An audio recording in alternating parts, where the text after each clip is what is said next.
नमस्कार मंडळी. Big boss मराठीचा 6वा सीझन सध्या सोशल मीडियावर जोरदार चर्चेत आहे. विशेषतः बिग बॉस मराठी 6 मध्ये जेव्हापासून राखी सावंतची वाईल्ड कार्ड एंट्री झाली तेव्हापासून घरात एकच खळबळ उडली. राखीने आपल्या अतरंगी वागण्याने सदस्यांच्या नाकात दम करून ठेवलाय. अशीच राखीच्या सततच्या फ्लर्टमुळे राकेश बापट इतका त्रस्त झाला की त्याने थेट बिग बॉसकडे त्याला घरातून बाहेर काढण्याची विनंती केली.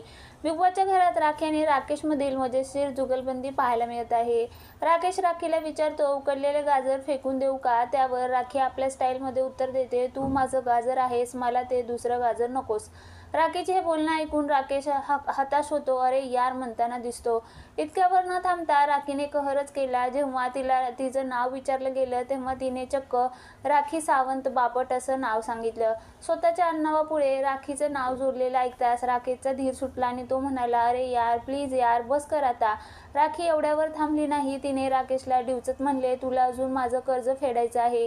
राखीच्या या सततच्या फ्लर्टमुळे राकेश इतका हैराण झाला की तो थेट घराच्या मुख्य दरवाजाकडे पळत सुटला.